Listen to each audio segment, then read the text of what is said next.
Pero es que es una guerra sobre la que prácticamente, yo reconozco que si no fuera eso, como hablábamos ya por la edad, me cabrearía bastante. Se dice tal cantidad de tonterías sobre la guerra civil que es que acabas aburrido. O sea, dices, ¿pero qué dicen? Entonces yo podría estar todo el día, o sea, es que no pararía de decir, pero ¿quiere usted dejar de decir tonterías de una vez ya?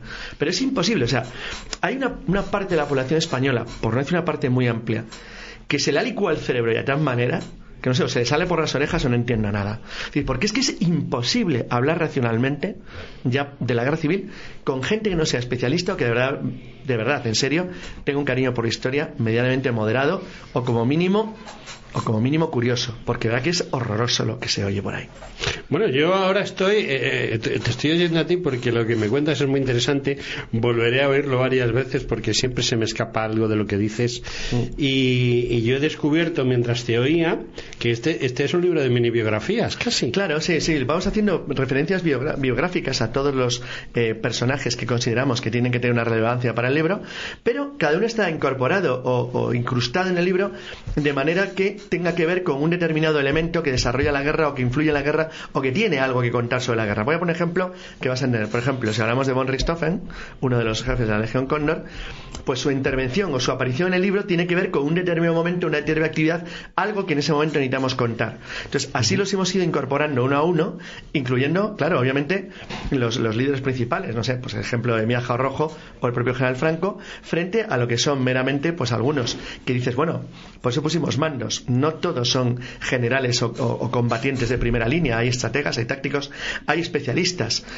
Es muy interesante, sobre todo para los que de verdad les interesa la guerra civil de una manera, no voy a decir, repito, no neutral, sino de una manera que tengan de verdad interés en aprender y no en escuchar las chorradas que dicen por ahí.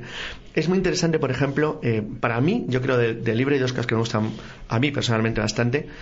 Uno, la coordinación de los debates entre lo que es el transcurso de la guerra, es decir, cuándo se gana la guerra civil por parte del bando sublevado, cuándo de verdad se plantean problemas, de verdad la guerra se podía haber extendido más allá de marzo del 39, de verdad los republicanos podían, algún bando, algún grupo de la república, haber intentado juntar o vincular la guerra civil española con lo que luego fue la guerra mundial.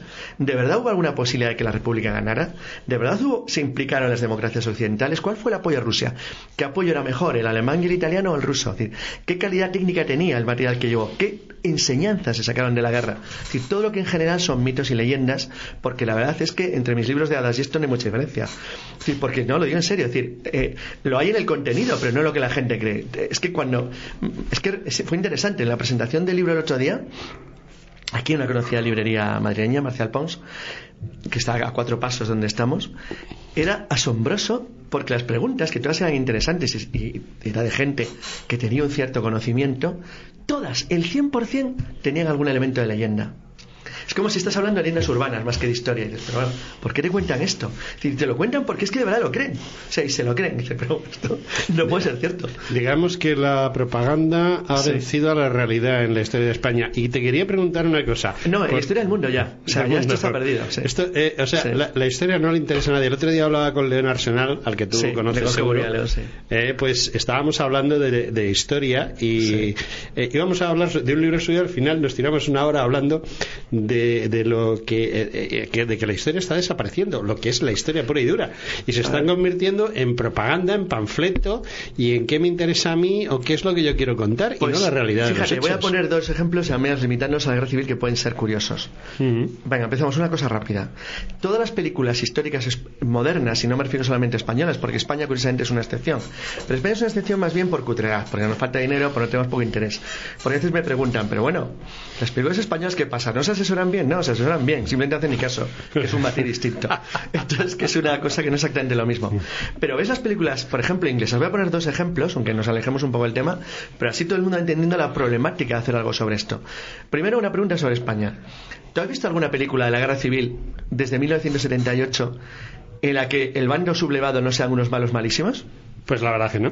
¿Has visto alguna en la que los protagonistas no sean de la República? Pues la verdad que no. ¿Ves? Ya empezamos bien. Empezamos bien. ¿Has visto? Mira, me acuerdo de una conversación con es muy divertido. Era un grupo americano. Cuando yo estaba allí, entonces era un grupito pequeñito que trabajaban para un videojuego muy conocido que se llama World of Tanks, el mundo de los tanques, que es un videojuego.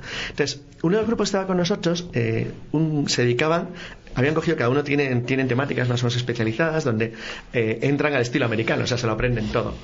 Entonces, estos en concreto tenían vehículos de combate soviéticos anteriores al año 39, es decir, anteriores a la Segunda Guerra Mundial, al año 41, vamos. Entonces, tenían dos especialidades, obviamente, los combates de No Man Ham, es decir, entre japoneses y soviéticos en el 38-39, y la Guerra Civil Española. Y a uno de ellos, uno de los americanos, le apasionaba, le interesaba especialmente el golpe de Casado.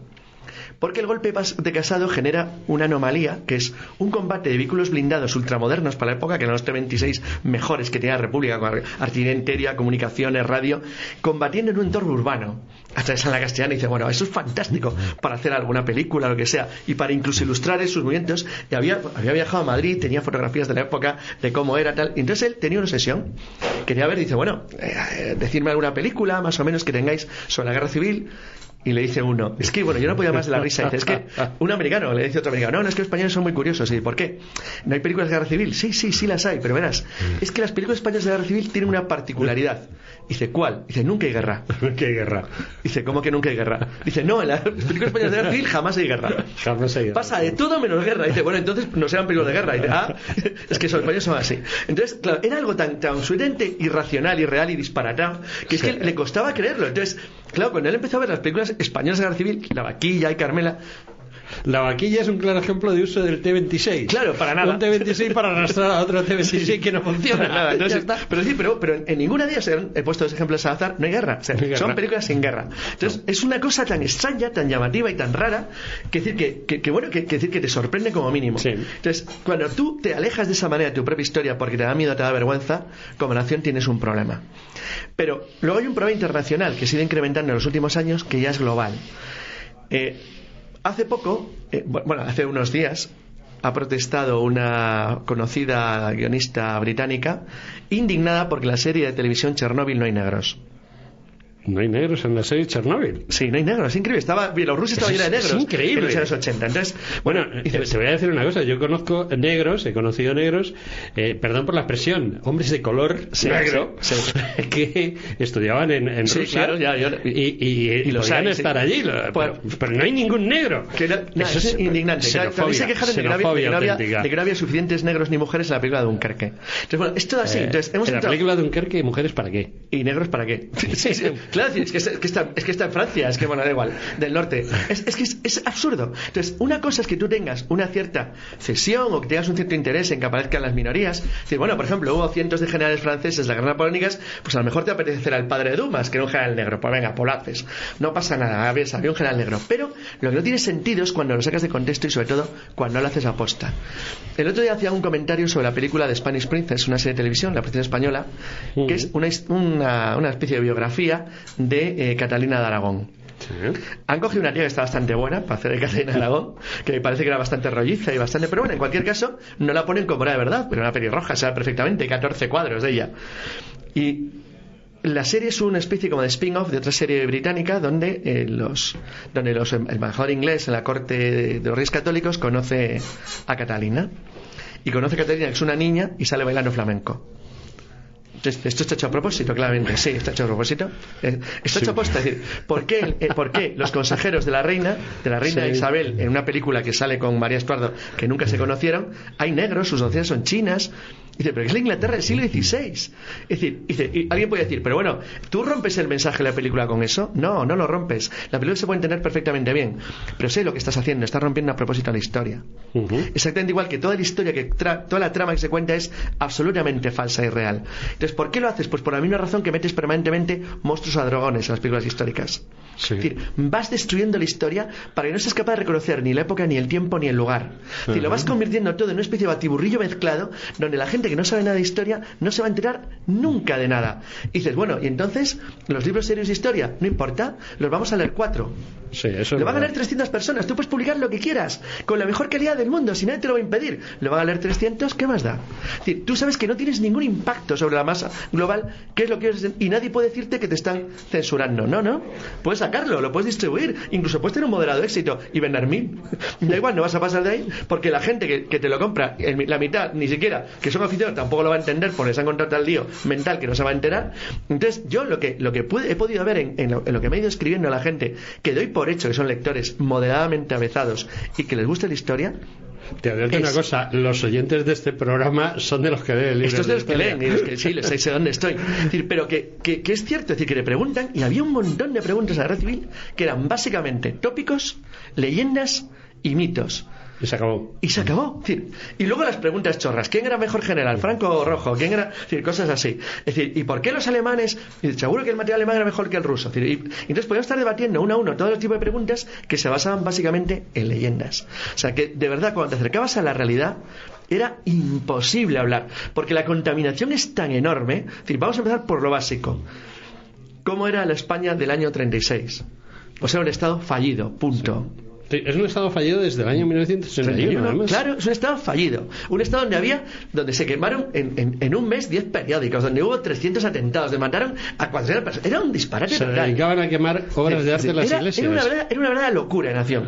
Que sin embargo no era una nación, en contra de lo que se dice, mucho más atrasada que cualquier nación europea de su entorno. En absoluto. Era una nación totalmente estándar en la Europa de la época, con diferencias sociales abrumadoras para lo que es el nivel actual, pero que dentro de lo que es los años 30, pues no era una nación 1000 veces peor, yo que sé, que Polonia, que Hungría. Es decir, era una nación normal. Es decir, eso es otra de las grandes leyendas. Y sobre esa nación moderadamente normal, que tenía un desarrollo moderadamente normal, había un estado fallido que estaba básicamente caminando lentamente al caos. Entonces dicen, es que hubo un golpe fascista. No hay ningún golpe fascista. Hay un golpe de Estado que no es fascista. Hay un golpe de Estado que no sabe al principio ni lo que es. Hay un golpe militar que lo que pretende probablemente, por eso son conjeturas, se diga lo que se diga, era intentar algo tal vez parecido a lo que hizo Primo de Rivera en los años 20. Posiblemente. Claro. Y cuando se dice, es que era un golpe fascista. No era fascista porque entonces había monárquicos, había republicanos claramente declarados, había, el requeté, que era claramente ultracatólico, la falange, que era un sistema... Pero la falange era minoritaria, solo había un general, minoritarísimo, era el único falangista. Minoritarísimo. No, con muchas reservas, tío. Con muchas reservas, por supuesto. Muchísimas reservas. Bueno, para mí, de hecho, no lo era. Entonces, no lo era. Bueno, tenía que ganar el partido. No lo era. Entonces, es decir, muchas cuestiones que se dan por hecho, sí, porque claro, así como Varela sí evidentemente era claramente un raquete, sí. Es verdad que Yagüe sí, puede estar más o menos próximo, pero cuidado con los partidos minoritarios, en los conflictos lo son siempre. Mira el caso del Partido Comunista, que era igual de pequeño, y es un partido que siendo relativamente pequeño tiene un éxito enorme, porque cuando empieza una guerra los más organizados y los más dispuestos suelen tener tendencia al éxito. Eso es así. Bueno, estoy mirando tu índice y no veo ni un solo oficial de los que aparecen en la conspiración con carnet de falange. Pues no. O sea, ni uno solo de los conspiradores tiene carnet de falange. No, sí los había. Había falangistas implicados, pero es cierto que había falangistas... no a nivel de claro, generales. Pero no fue... No, y sobre todo, esto es muy interesante, el tema de los generales. Así como el ejército queda partido en dos, es decir, España queda partido en dos de verdad. O sea, España una guerra civil porque el golpe fracasa. Si el golpe hubiera tenido éxito, no habría una guerra civil. Hubiera pasado lo que el Chile de Pinochet, punto. Pero como el golpe fracasa, nos vamos a una guerra civil, porque el ejército se parte en dos. Pero entre los altos mandos, entre los jefes y generales, entre los grandes jefes, la República tiene más. Es decir, claro, los altos mandos normalmente suponen que son fieles al gobierno, es algo de cajón. Y hay más gente que les apoya, sí, suele ocurrir. Suele ocurrir que son fieles, sí. No, hombre, son los que den el puesto al... Entonces, es verdad que entre los grandes... pero no me fiaría yo en pelo, ¿eh? No, pero que es cierto que entre los grandes jefes hay más en porcentaje con la República, pero es verdad que el ejército, en la medida de lo mayoritario, estaba razonablemente, podríamos decir, con el golpe, si lo hubiera apoyado el golpe, pero por diversísimas razones no lo hace. El hecho cierto, y esto sí que es importante, es que cuando por ejemplo preguntaban, ¿pero por qué nace el Ejército Popular Republicano? El Ejército Popular nace porque el gobierno, las milicias que apoyan al gobierno que ha quedado, no se fían de los militares. No creen en ellos, no confían en ellos, o sea, no confían en los profesionales. Por tanto, se echan en manos tienen que crear algo de la nada. Y ese algo de la nada que lo crean, dice, ¿es comunista? No exactamente. Va siendo comunista según la guerra avanza. Se hace comunista. Se va haciendo comunista. Pero se va haciendo comunista como el ejército no, el bando nacionalista se va haciendo progresivamente falangista. Es decir, va aumentando el poder. Nunca lo fue en su total porque Franco siempre consigue que el ejército tenga el control de toda la situación. De hecho, tanto el requete como la falange, el requete tiene unas pérdidas en la guerra terroríficas. Es decir, no esperaban, yo creo que no lo esperaban realmente, hasta qué punto es el gran éxito del bando nacionalista es la organización. Disciplina. Ellos ganan la guerra por eso. Ganan la guerra, claro, porque deciden no quebrarse. Son un ejército. Efectivamente.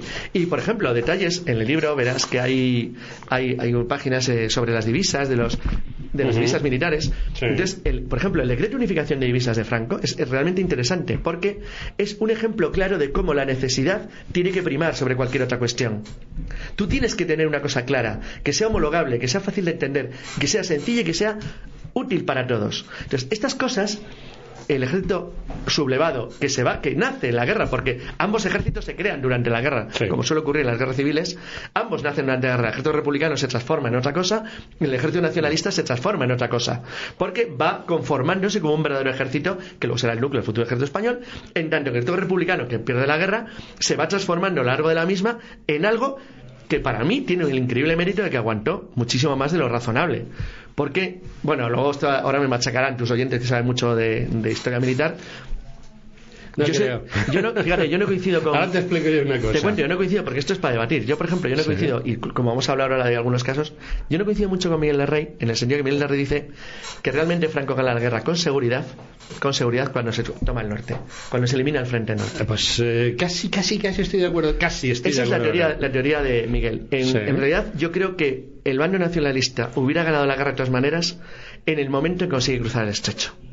No con el puente aéreo, que eso no sirve para nada, pero cuando consigue entrar el ejército de África a España, ya realmente la República tiene un grave problema. Un grave problema porque trae un grupo militar que sí que combate de verdad bien. Sí. Luego, sí, pero era muy poca cantidad. Mira, te voy a decir era un poquito, eso es cierto. Te llevo una contraria en una cosa. Yo creo que la República pierde la guerra cuando no se fía de sus mandos militares. Está claro, eso está clarísimo. Ten en cuenta que los militares, la mayoría no tienen ideología. Y los que tienen ideología, primero son militares, luego tienen la ideología. Eso lo he vivido yo durante 40 años. Sí, pero ten en cuenta que se producen fenómenos, y estoy de acuerdo contigo. Por ejemplo, eso lo citó uno de los que hizo una pregunta en la presentación. Claro, uno de los éxitos del cruce del estrecho es que el Jaime I, que es un acorazado, no puede con el cañoneo de actos. ¿Sí? ¿Por qué? Porque habían matado a todos los oficiales. Claro. Entonces, la matanza de oficiales en la Armada es un ejemplo perfecto. Que yo soy militar y por muy profesional que sea y muy obediente, digo, ostras, joder, menuda gente tenemos aquí alrededor. Y luego los militares suelen ser, por su propia idiosincrasia general, enemigos del desorden y el caos. Efectivamente. Y la República era un puñetero de desorden y caos. Claro. Entonces era algo que les ponía francamente enfermos, porque se dan cuenta de que con algo así no se puede ganar una guerra. No se puede. Entonces es imposible. Entonces luego vas al siguiente aspecto, es decir, que es ¿qué importancia tiene de verdad? Es decir, ¿quiénes estaban mejor formados? Digo, bueno, no está mejor o peor. Es decir, los generales, los que eran del ejército, eran lo mismo. Eran compañeros de armas, eran los mismos. Es decir, tanto los de un bando como los de otro. Es decir, bueno, ¿era mejor Rojo que Franco? No lo sé, Franco ganó siempre. Ten en cuenta que Franco enseñó a Rojo todo lo que sabía. Sí, la verdad es que Franco ganó siempre. Pero para ser un gran militar perdía siempre. Pero bueno, también lo que tenía. Entonces, es decir, lo que es cierto es que a nivel técnico, o incluso a nivel de concepto estratégico, eran muy similares. Eran todos conservadores, es decir, todos sabían lo que tenían, porque muchas veces se dice, joder, es que en España no hay un Guderian, joder, claro, ni tenías Panzer. Es que también eso es fácil de decir, porque cuando lo tienes, es decir, tenían lo que tenían, sabían, eran plenamente conscientes de qué material contaban y cómo, y sabían sacar partido. Y eso lo hicieron los dos muy bien, a lo que contaban. Tanto el ejército nacionalista, que lo hizo realmente bien, contando con el núcleo de ejército que tenían, más ejército de África.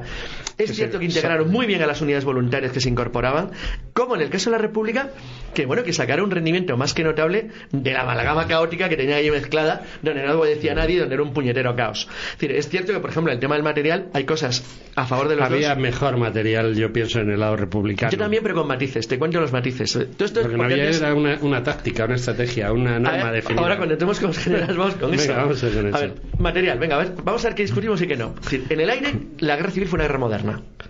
Fue una guerra moderna. Sí, pero los pilotos republicanos, y tú sabes que un capitán del ejército del aire republicano era tío mío, te lo he contado en varias ocasiones.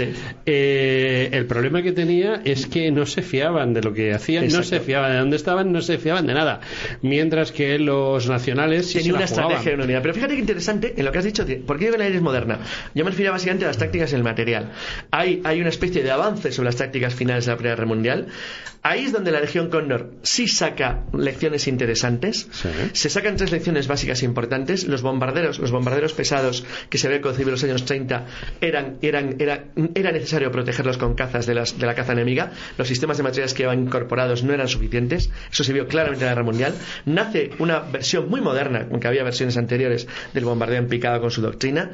Se utiliza bien la utilización de apoyo a las tropas en tierra. La coordinación aeroterrestre funciona por primera vez de una manera bastante razonable y eficaz, y las tácticas de combate se depuran, las que ya existían, se depuran a la ventaja de tener buenos aviones. Por ejemplo, en la área del Ebro, los motores nuevos que se les mete a los Polikarpov, que se traen motores americanos para motorizarlos mejor para combate a gran altura, son unos rivales más que dignos de los Messerschmitt alemanes. Bueno, es una guerra moderna donde yo creo que de verdad, sobre todo aquí sí, el bando de Franco, no Franco en sí mismo, los españoles, por ejemplo los alemanes, se obtuvieron lecciones interesantes, los italianos menos, lo cual fue una pena porque Italia se implica realmente más, pero es cierto que no saca grandes lecciones ahí, pero los alemanes sí.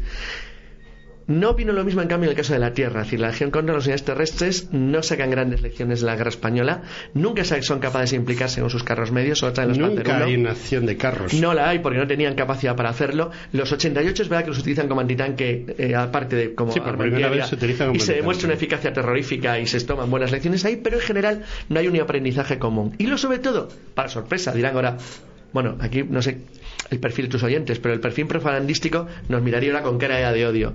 No, los alemanes no impresionaron en nada al ejército de Franco, a los mandos. No, o sea, no, para nada. Eran gente, todos habían combatido en África, sabían perfectamente de alguna guerra, sabían manejar tropas mejor que ellos, movían masas mucho mejor y pensaban, bueno, pues mira, serán muy ordenados, estará todo muy limpito, pero tampoco para tanto. O sea, no les impactaron mucho. No, además hay cosas muy curiosas como el caso de Guernica. No sé si tú has leído el libro de Sala Larrazábal. Sí. Es muy interesante para mí porque Guernica no es que quisieran destruir Guernica, o sea, Guernica es un cúmulo de fallos. Es decir, querían destruir un puñetero puente y todos esos maravillosos aviones alemanes, italianos que también es verdad que se suele olvidar, y nuevamente alemanes no consiguieron destruir el puente, pero eso sí, la liaron gorda. Y es curioso que se les achaca haber usado material que todavía no han puesto en práctica, como las bombas incendiarias. Sí, cosas de ese estilo. O por ejemplo, decir, los Stuka siempre si vinieron 4 o 5 para probarse un poco. Esas no, que no se usaron realmente, se usaron en plan prueba. O sea, vamos a probar un Stuka. Pero para qué hacía, pero cómo volaba, pero pequeñas exageraciones. Pero es cierto que desde un punto de vista, sobre todo eso, la coordinación aeroterrestre, en operaciones en campaña, ahí los alemanes sacan, lecciones interesantes. Las únicas lecciones que sacan del material suyo en tierra era, 1, que era muy malo y había que mejorarlo; 2, que era demasiado ligero; 3, que era muy ineficaz; y 4, que así no se iba a ninguna parte. Porque yo creo que todo el mundo miró con expectación como los italianos recibían la paliza de Guadalajara. Mira cómo les atizan a estos con su... Les atizan porque son muy blanditos, no fueron capaces de adaptarse a una situación. Yo he visto el campo de batalla y me lo he imaginado lloviendo, y lo lógico es perder. O sea, a perder como perdieron los italianos, es lo lógico. Bueno, es que lo que tenían, pero tampoco se movieron. Es que lo que tenían tampoco era como para una penetración así acorazada. Era una chapucilla con sus carrillos. Les van a atizar, pero bien, les atizaron. Claro, no había forma. Es decir, no estaba muchas veces el material o la capacidad técnica y táctica y humana a la altura de las expectativas. Caso republicano. Yo creo, y ahí estoy contigo, es decir, en el aire, la ayuda en el aire va cambiando, hay periodos mejor para la República, mejor para los nacionales, según lo que te va llegando de material extranjero. En el aire, yo creo que la ayuda soviética es fundamental. Ahí llega un material excelente para la época, pero donde yo creo que es absolutamente espectacular es en tierra. Es decir, los carros de combate rusos son infinitamente mejores que cualquier cosa que recibe Franco, y los alemanes aprenden cosas muy interesantes. Claro, de ellos. Fíjate que yo soy de los que tampoco pienso que los rusos tampoco aprenden aquí grandes cosas, pero sí aprenden una: los carros tienen que apoyarse en masa. Si van solos, si van mezclados de infantería, se desperdician y no rompen. Y si van solos, sin apoyo, se pierden, como la ofensiva de Aragón cuando pierden todos los BT-5.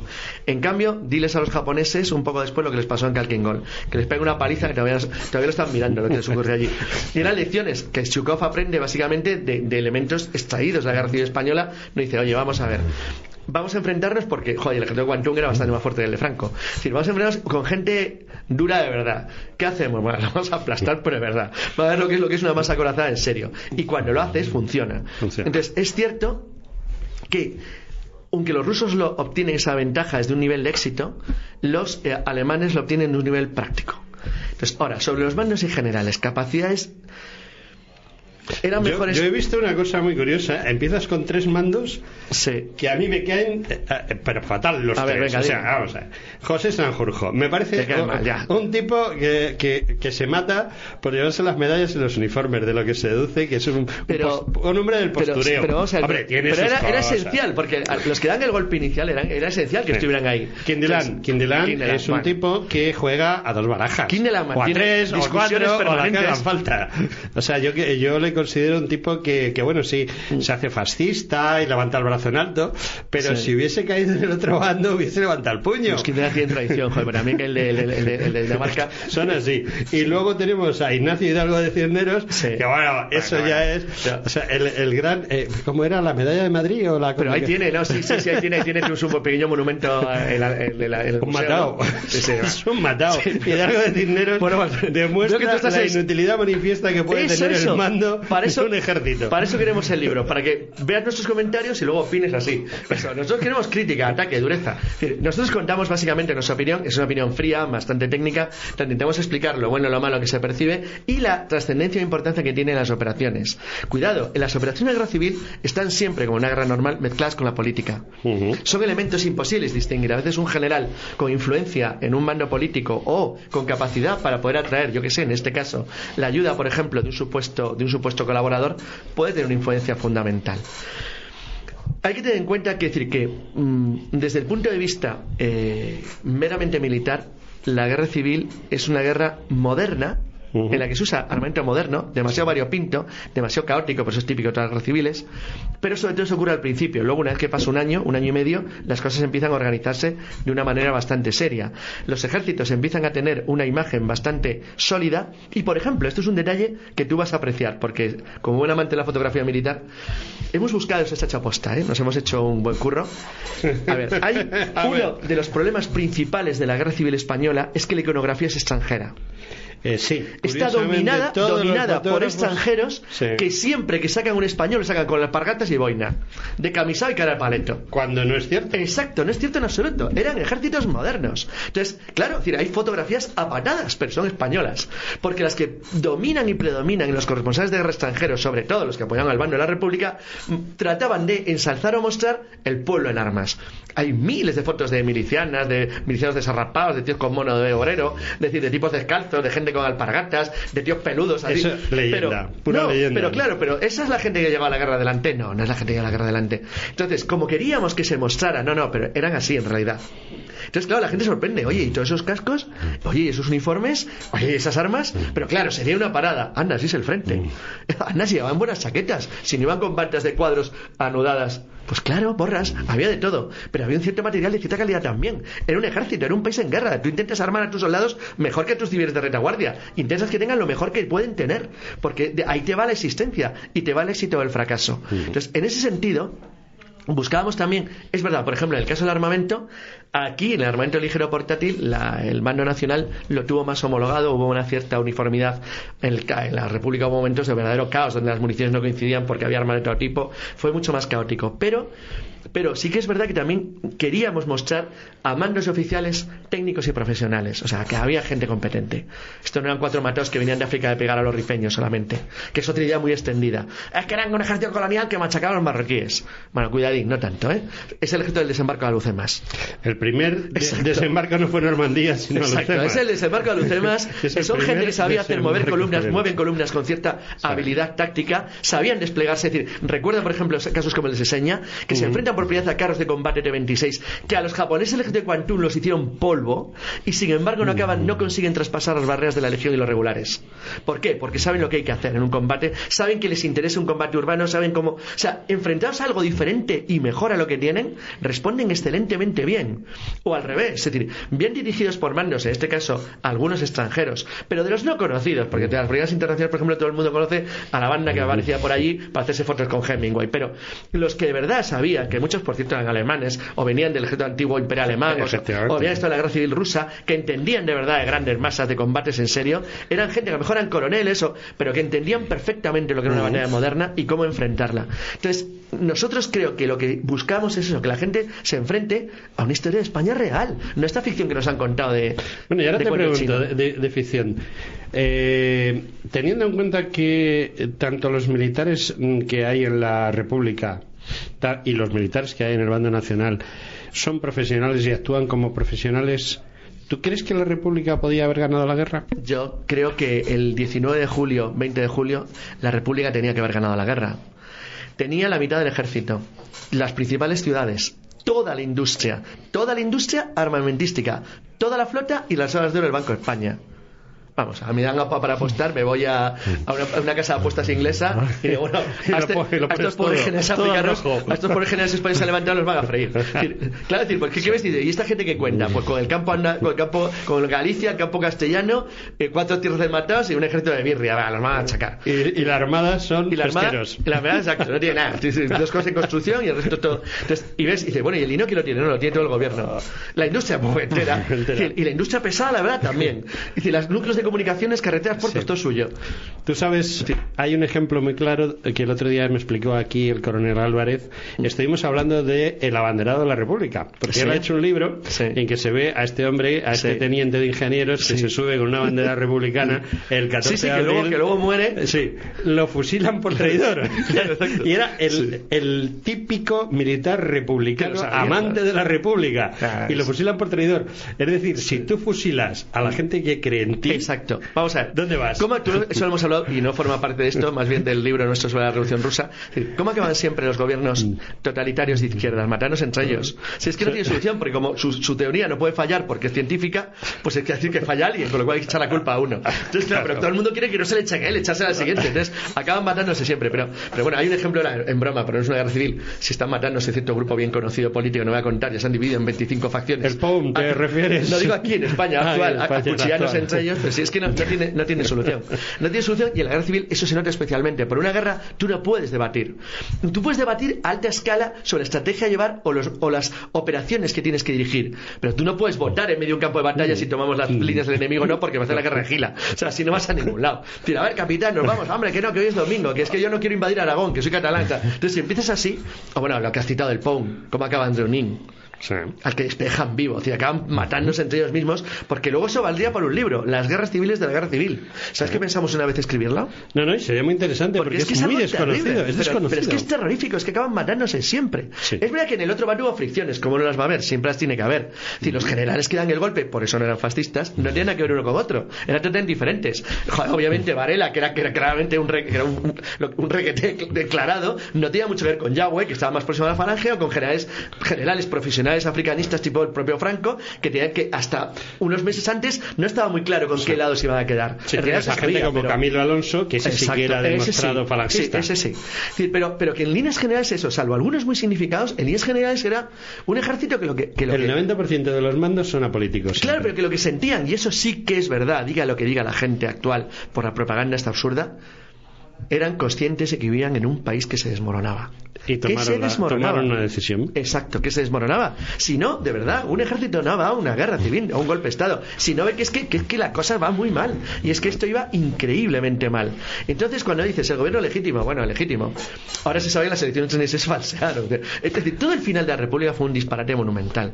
Pero la propia República, en la guerra civil es una república distinta. Eso sí que yo soy muy fanático.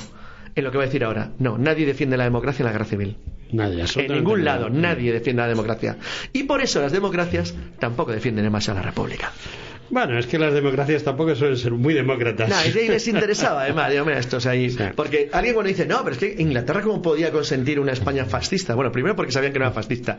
Y segundo, porque lo que quería una España débil, como siempre. Y una España salida de una guerra civil no pinta nada. Y ahí te dejan hecho polvo durante unas décadas. Efectivamente, de todas maneras hay una cosa que yo no sé si tratas en el libro, aunque me da la impresión de que sí, y es que la guerra podía haber terminado perfectamente en diciembre del 38. Tenía que haber terminado después de la batalla de Ebro, efectivamente, estoy de acuerdo. Era el momento lógico, ya no había que hacer.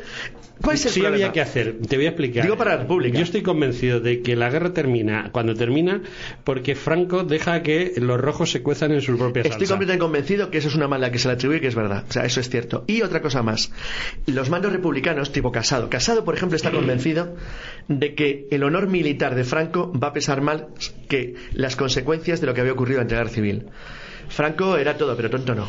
Entonces, Franco, además, era un tipo que por su forma de pensar y su conducta, y luego se vio en los años siguientes, no iba a ceder fácilmente a la presión de nadie. Él no iba a considerar a los militares que se rendían como exactamente iguales. Ya no era lo mismo. Había una guerra de por medio. Alguien pone siempre el mismo ejemplo. No, es que en la guerra civil americana a los generales confederados se les da un trato. Es distinto. Es una guerra compleja. Porque allí no era una guerra para subvertir el orden. Por eso cuando alguien intenta equiparar a los confederados, por ejemplo, con un elemento ideológico diferente a la Unión, no, eran iguales, que querían esclavos, pero salvo eso eran idénticos, eran igual de liberales, igual de demócratas, votaban igual, no tenían ninguna diferencia ideológica. La única era los esclavos, básicamente, y un mundo más conservador, y eso con dudas. O sea, no había una gran diferencia. En la guerra civil sí la hay, porque esa diferencia, esa brecha, se va abriendo en la guerra, sobre todo porque el Partido Republicano acaba nutriéndose de militares no profesionales, el campesino, Lister, que van saliendo de un núcleo que algunos acaban siendo grandes militares, porque las guerras es otra cosa que nos preguntaban. Digo, bueno, es que cuidado, todas las guerras son grandes escuelas de generales. O sea, hay gente que tiene dones naturales. Hay 1.800.000 hombres que luchan en el frente del este bajo generales que antes de la guerra eran cualquier cosa menos militares. Exacto. Entonces, los de las Waffen. Efectivamente, ¿no? Y mucha más gente, sí, puede ser cualquier, y el propio ejército. Es decir, porque tú acabas sacando utilidad de gente que tiene dones, pero que no los ha sabido explotar, porque normalmente los explota en situación de paz. Pero en una guerra te sale gente extremadamente competente. Claro que entre los republicanos sale gente muy competente. Exactamente igual que la República aprovecha de una manera, pero ya son de un ejército muy diferente al otro que tienen de frente. No es un ejército profesional. Y en cuanto ya, si quieres para terminar, el otro gran debate que nos planteaba todo el mundo, esa especie de obsesión, ¿podía la República haber continuado la guerra hasta fusionarla de alguna manera con la guerra mundial? Yo pienso que no. Yo pienso también que no, pero aparte de todo, ¿qué garantías tenemos de que si la guerra civil española no acaba, empieza la mundial de septiembre? Lo mismo los alemanes la atrasan. Claro, es que las cosas no son tan fáciles de... Vamos a ver, yo como historiador que he estudiado un poquito, yo estoy contigo, creo que la Segunda Guerra Mundial, primero, lo de enlazarla no tiene ningún sentido. O sea, no viene a cuento, pero de todas maneras no creo que Hitler podría tener muchos defectos, pero tonto no era. Ni él ni la gente que tenía alrededor. Entonces Hitler no podía meterse en la Segunda Guerra Mundial teniendo una guerra tan importante abierta en la propia Europa. Había que cerrar esa herida. Para lo cual probablemente si la República aguanta hasta septiembre, la guerra hubiera empezado en enero.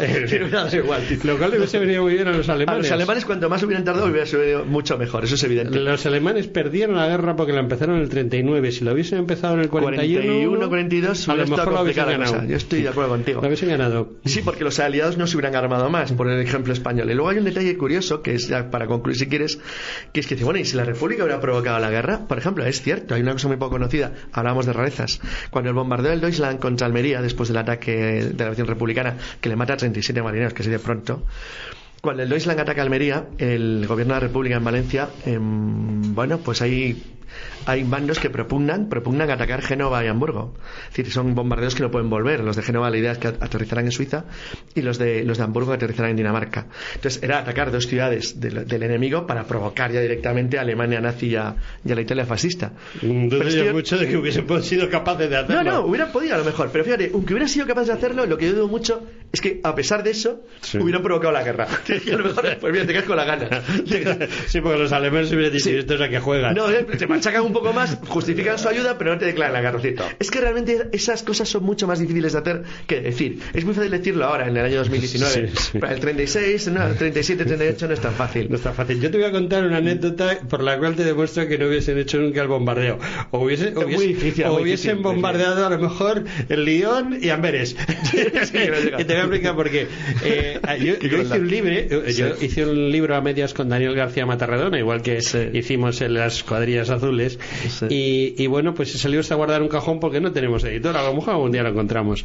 Y en él contamos pues básicamente toda la acción en el Mediterráneo de la escuadrilla de hidroaviones que estaba en Pollensa. Entonces los de Pollensa tenían un sistema de defensa maravilloso contra la fuerza aérea republicana. Ellos iban con su, ya ves tú, con un hidroavión claro, que no es precisamente un F-15 o sea, una cosa que va como a pedales. Entonces ellos buscaban la línea férrea que va por toda la costa española. En cuanto pillaban un tren, le arreaban y se iban. Ya los habían localizado y la caza republicana salía por ellos. Sí. Entonces, lo que hacían lo de los sidros era simplemente meterse en el mar, y los aviones republicanos les perseguían.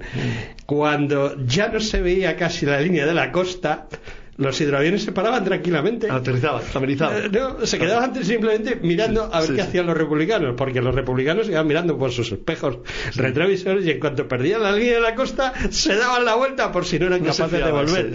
O sea, vamos a ver, si tú estás en el Mediterráneo y crees que te vas a perder entre Mallorca y Alicante, ¿tú vas a mandar a esos tíos a que bombardeen Hamburgo? Me parece que no. Pues técnicamente la posibilidad la tenían con los bombardeos, pero eso querían podían llegar para con un poco de suerte podían llegar. Bueno, hay casos muy curiosos del año 39, uno fascinante que casi nadie conoce, lo cuenta la compañía que no tiene nada que ver. Sabes que los rusos atacaron Berlín el 41, el día de la operación Barbarroja. Lanzan un bombardeo sobre Berlín, o sea, una cosa que nadie conoce, un bombardeo totalmente suicida. Sí, como lo de la bomba atómica que se lanzó sobre Rusia y dijo Stalin que vale, muy bien. Pero lo que tienes es que lanzaron un bombardeo sobre Berlín. Entonces es un caso bastante conocido de que realmente, si tú quieres suicidarte y no tienes más interés, pues bueno, puedes intentar, pero no tiene ningún éxito. Entonces, ya si quieres, para concluir, resumiendo, es decir, creo que hubo más profesionalidad de la que a veces se dice. Creo que hubo lecciones interesantes que salieron de la guerra civil, tanto a nivel interno, hablo del punto de vista militar, no del político, tanto en España como en el extranjero, de lo que se pudo ver aquí. Pero creo que se ha exagerado mucho, tanto la importancia de lo extranjero en la guerra civil, tanto en el resultado como en la trascendencia que tuvo en las operaciones militares posteriores, y en el supuesto atraso, pobreza y estilo arcaico del ejército español, a pesar de que, con todo, la guerra es verdad que no fue algo hipermoderno, pero fue lo clásico de una guerra dura en un país que era moderadamente desarrollado, a los niveles que eran moderadamente desarrollados una potencia intermedia en los años 30. Bueno, pues yo creo que no hemos hablado mucho del libro, pero sí mucho de la guerra. Sí, y este programa lo vamos a emitir justo en la semana en que se conmemora el 18 de julio. Bueno, en realidad debiera de conmemorarse el 17. Sí. Y bueno, pues yo la verdad es que me da la impresión de que el libro es buenísimo, de que voy a aprender cosas grandiosas de él, y te voy a pedir te voy a hacer dos preguntas. Dime, por favor, dos himnos, canciones o tal de la guerra civil que quieras que ponga de entrada y salida de esta entrevista. Venga, vamos a ver, obviamente es que si digo el internacional y el Carasol, no veas la Giovinezza italiana, que es realmente muy original. Vale, la tengo. La tienes. Y venga, sí, vamos, pon el Carasol, que no se pone nunca. El Carasol, pero la versión buena. La versión buena, es que no se pone nunca, se ha olvidado completamente. Sí, la de Fleta. Eso, venga, hecho. Que es hecho, acojonante. Y la Giovinezza italiana, que es muy cosa. Oye, hay que poner algo republicano. Entonces la Giovinezza o el Carasol lo quitamos. Venga, quita el Carasol. Deja el Carasol y ponemos, por ejemplo, una extranjera por el lado republicano. Vale, venga, ya te busco una. Busca alguna, venga. Vale, bueno, pues nada, despedirme de este gran amigo, que bueno, ya me gustaría que algún día se dignase, digamos, a darme cancha y poder escribir o hacer algo con él, porque tenemos cositas pendientes. Podríamos retocar el libro de los sidros. El de los sidros estaría muy bien. Está terminado, solo y por cierto, el camuflaje, el camuflaje que tenían los sidros republicanos ese de olas es lo más bonito y original que se ha hecho en Europa. Precioso. Bueno, Carlos Canales, gracias por tu presencia. Hasta luego. Adiós.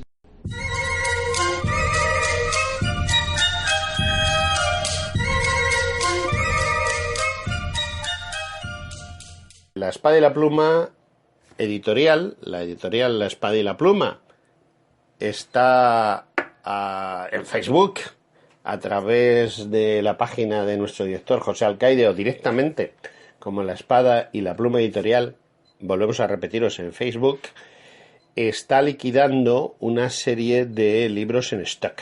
Son libros cuyos precios faciales oscilan entre los 20 y 30 euros y se han hecho lotes. Se han hecho lotes de 2, 3, 5 libros, depende, se anuncian en esa página.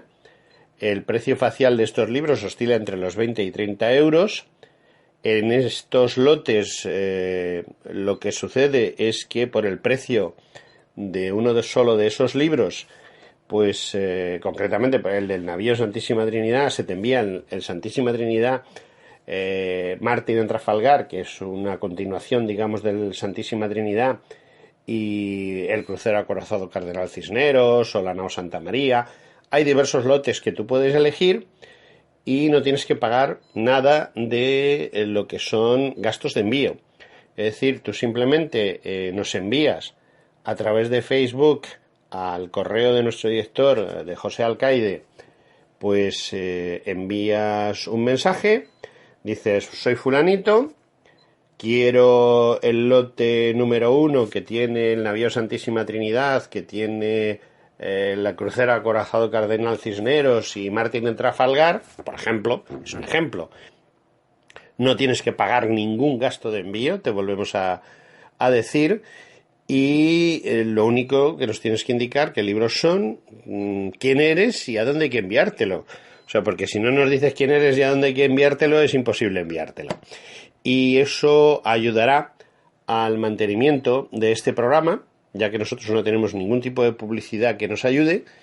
Nos ayudará al mantenimiento del programa Las Aventuras de la Espada y también ayudará a que tú puedas leer unos libros de una excepcional calidad que te van a ayudar a entender pues todo el tema naval de este país. Eso por un lado. Y también pues hay libros de tierra. Tenemos libros dedicados a la batalla de Castalla, a la batalla de Bailén, a los soldados denominados los dragones.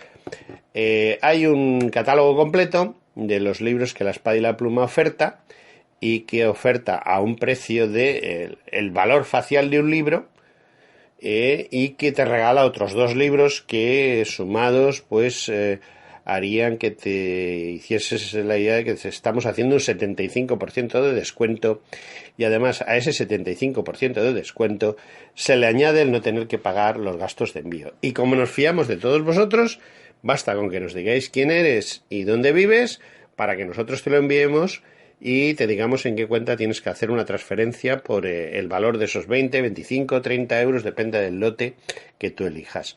Y no te pedimos dinero por delante. Tú recibes los libros, si quieres los pagas y si en un momento dado decides no pagarlos, pues no pasa nada.